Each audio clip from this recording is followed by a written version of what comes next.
क्यों इतना अकेले हो जाते हैं सेलिब्रिटी? उनको हर वो चीज़ हासिल होती है जो लाखों करोड़ों इंसान सपने में भी नहीं सोचते। फिर क्यों सेलिब्रिटीज़ को वो निरर्थक लगने लगता है? दौलत, शोहरत सभी हासिल करने के बाद क्यों इसे एंजॉय नहीं कर पाते? क्या सक्सेस और एंजॉयमेंट एक दूसरे के परस्पर विरोधी हैं? क्या सक्सेस पाने से ज़्यादा कठिन है सक्सेस को डाइजेस्ट करना? क्या असफलता के जितना ही सफलता भी घातक है? आज शिक्षा की समीक्षा में हम सफलता और उसके लिए चुकाई जाने वाली कीमत पर बात करेंगे। जब सुशांत जैसे जुझारू या यूँ कहें मेहनती युवा जो पटना जैसे छोटे से शहर से अपनी जीवन यात्रा शुरू करके स्वयं अपने दम पर बॉलीवुड के शिखर तक पहुंच जाते हैं, फिर वहां पहुंचकर सुसाइड कर लेते हैं, तब भी अगर हम इस मुद्दे पर नहीं सोचे तो हमारी भारी भूल होगी और इस भूल की कीमत न जाने कितने प्रतिभाशाली युवक युवतियों को खोकर चुकानी होगी। मेरा मानना है कि जब कोई हत्या होती है तो हत्या की एक वजह होती है और एक हत्यारा होता है, लेकिन जब एक आत्महत्या होती है तो उसके पीछे कई वजहें और हत्यारे होते हैं। हत्या एक निश्चित अवधि में घटित होने वाली घटना है, लेकिन आत्महत्या बरसों बरस में घटित होने वाली छोटी बड़ी घटनाओं का परिणाम है। सबसे पहला जो आत्महत्या की बड़ी वजह सभी बताते हैं वह है कि आत्महत्या करने वाला अपने आप को अकेला महसूस करने लगता है, उसे दुनिया वीरान नजर आने लगती है। क्यों होता है ऐसा? उसके भी तो सभी की तरह नाते, रिश्तेदार, दोस्त होते हैं, फिर वह अकेला क्यों हो जाता है? इस सवाल को ढूंढना है तो गौर से अपने आसपास देखिए। बहुत से ऐसे लोग हैं, आपको मिल जाएंगे, जो तेजी से अकेले होते चले जा रहे हैं और उनको एहसास भी नहीं है क्योंकि उनके पास वक्त ही नहीं है ये बातें सोचने का। वे सफलता की अंधाधुंध दौड़ में व्यस्त हैं क्योंकि उन्हें बचपन से यह सिखाया गया है कि सफलता के लिए जुनून ज़रूरी है। उन्हें ही क्यों, तमाम बच्चों को सफल लोगों की सफलता और जुनून की कहानी सुनाते हैं, कोर्स में पढ़ाते हैं।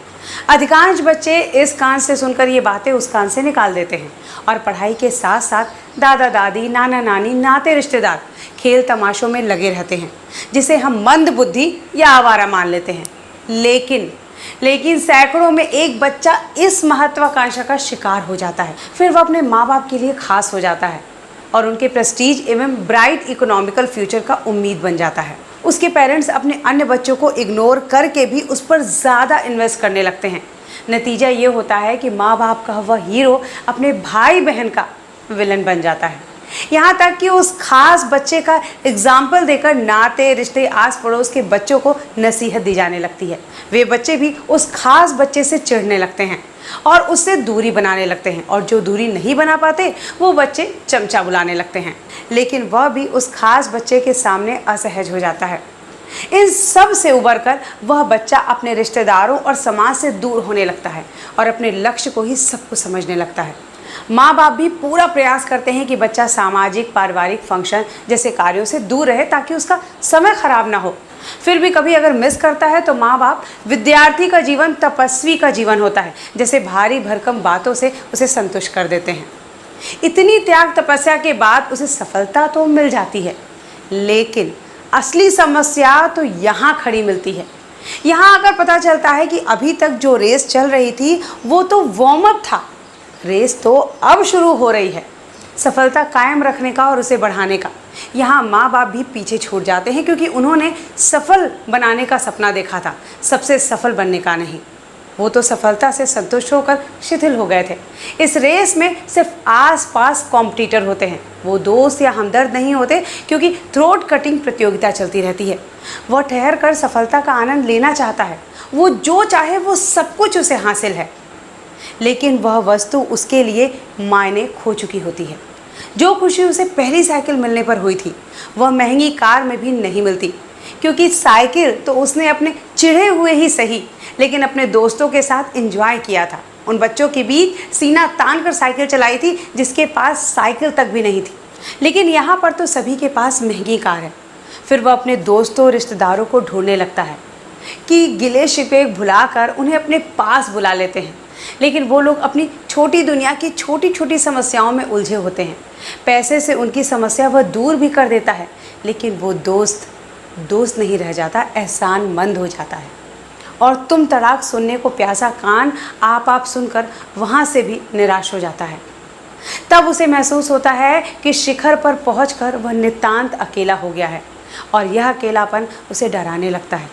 वह आशंकित हो जाता है, हर चीज़ से उसे डर लगने लगता है, सब पर उसे शक होने लगता है। ऐसी स्थिति में वह थकने लगता है, हताशा उसे घेर लेती है। इसी मनस्थिति को डिप्रेशन कहते हैं।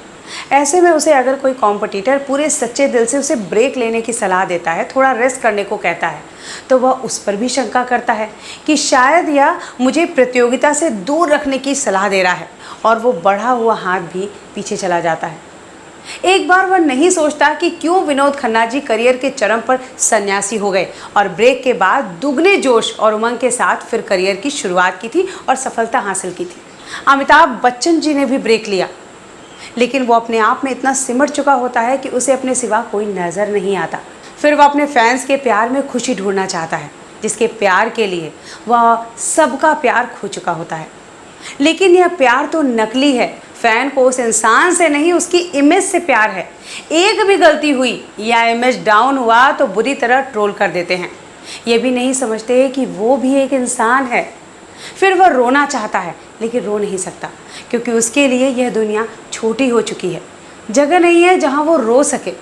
दीपिका पादुकोण ने भी कहा था कि मुझे रोने के लिए जगह ढूंढनी होती है, क्योंकि हमारे फैंस हमें हमेशा हंसते हुए मुस्कुराते हुए देखना चाहते हैं। ऐसा ही एक ट्वीट सुशांत ने भी किया था। Men have emotions too, so don't be shy to cry. It's okay to let it out and not hold it inside. It's not a weakness but a sign of strength. Be man enough to feel. Feeling is human. Sushant भी शायद रोने के लिए कंधा ढूंढे थे अपने अंतिम क्षणों में। जैसा कि खबर आ रही है कि उन्होंने लास्ट कॉल अपने दोस्त महेश को किया था, जो बॉलीवुड में पहुंचकर उनका पहला दोस्त बना था। लेकिन दुर्भाग्य की कि वो कॉल नहीं उठा पाए। फिर निराश हताश सुशांत अपनी बहन को कॉल लगाते हैं, लेकिन होनी का खेल देखिए, वो भी कॉल पिकअप नहीं हुआ। आकुल व्याकुल सुशांत ने वह कर लिया जो आज सबको रुला रहा है। काश कोई एक फ़ोन उठ गया होता। इसीलिए ज़रूरी है कि सफलता हासिल करने के साथ बच्चों को सफलता की हद भी बताइए। सफलता का कोई अंत नहीं है। सफल लोगों को भी चाहिए कि सफलता हासिल करने के तरीके के साथ साथ सफलता की सवारी करने का तरीका भी लोगों को ज़रूर शेयर कीजिए।